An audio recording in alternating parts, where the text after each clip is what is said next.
about 10 years ago, I decided I wanted my family to have stories of faith.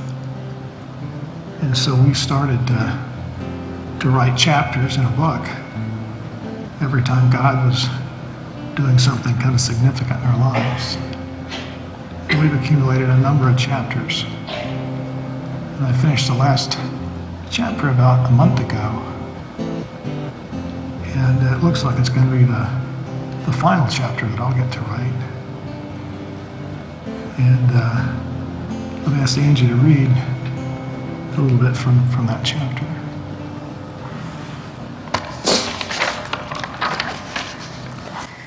In 2006, our lives seemed to be perfect. We were living out our dreams in many ways. Kirk's job was going well, with promotions and attaboys aplenty. At the same time, God seemed to be giving Kirk a greater number of ministry opportunities. Our family time was at an all-time high. Each of the girls was enjoying school, activities, friends, youth group, and life in general. And Kirk and I were more in love than ever. We actually thought the hard times were behind us. In 2007, almost everything has changed. Of course, God is still good, and we are still blessed beyond belief. But God seems to be answering our prayers in a way that is very different than how we would like to write this chapter of our lives. Kirk has gone from near perfect health to almost complete paralysis in the last 9 months. After a few months of tests and lots of doctor's visits, our worst fears were confirmed when we learned the diagnosis was ALS, or Lou Gehrig's disease. As more than a few doctors have told us, ALS is a tough diagnosis. There is no cure. And Kirk's symptoms are progressing more quickly than our doctors typically see. Yet we are still blessed, and God is still good.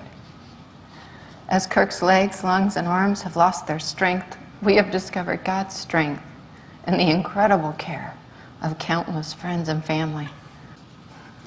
We are truly blessed. Even as this disease seems to accelerate, we look back on our lives and can honestly say we have no regrets.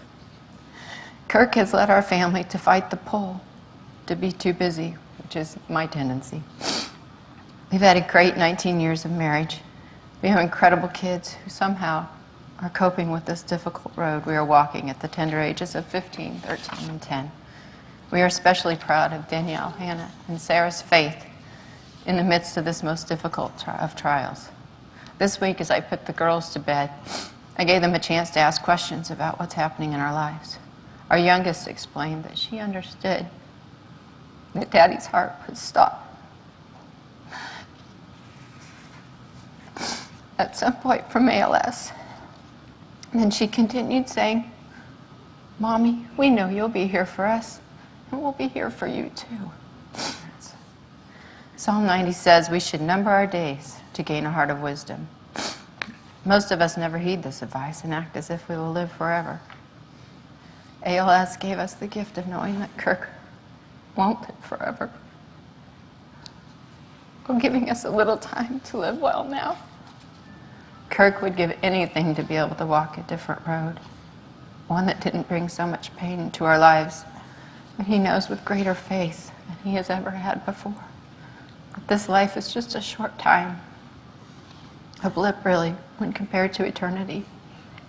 The real thing to live for is eternity. We can't wait until we're all together, living in paradise forever and ever. What a joy that will be. Thank you, Angie. I wanted to say just a word about why there's all of these books stacked up here on the platform. There's about 1,000 of them. And I was pretty sick about a month ago in the hospital in intensive care with double pneumonia. And when your lungs and diaphragm's weak, anyway, with ALS, getting pneumonia is not such a good thing. And so I was having trouble breathing and feeling lousy and a little depressed about the whole thing. And there was a moment that came in the middle of the night or I just said, I don't want to live anymore.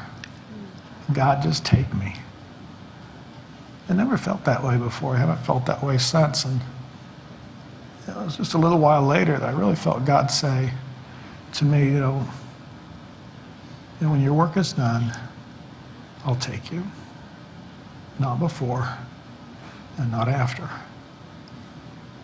And I got peace to live as many days as God has worked for me to do. Then I got to thinking, it's really not going to be so bad in heaven. My family will be there, my dear wife will be there,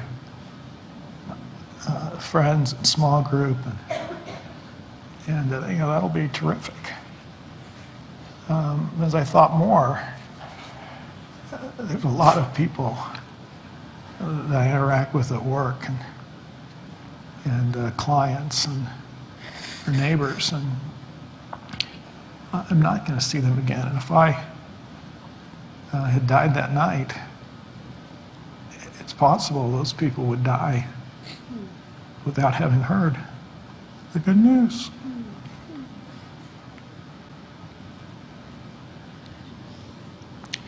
And so I wondered, given I don't have enough breath to talk to 1,000 people, what I could do. And I thought, everyone asks me, Kirk, what can we do for you? How can we help? And we've had so much help. It's been a huge blessing. But most of the people I've worked with live in other cities and around the world, and they can't really come and help. But I think if I write them a letter and I say, the thing you could do for me is really two things. One is please read this book, and the second is respond to it. Like it or hate it, whatever, just respond. And I think they'll do it. The book is by John Ortberg, and the name is When the Game is Over, It All Goes Back in the Box. If we don't live our lives based on Christ, and we don't live well, we have nothing. Because everything but God and people goes back in the box when the game is done. So thank you for your prayers. Thank you for you've loved us in so many ways. And I hope you'll respond and think about, when the game is over, it all goes back in the box.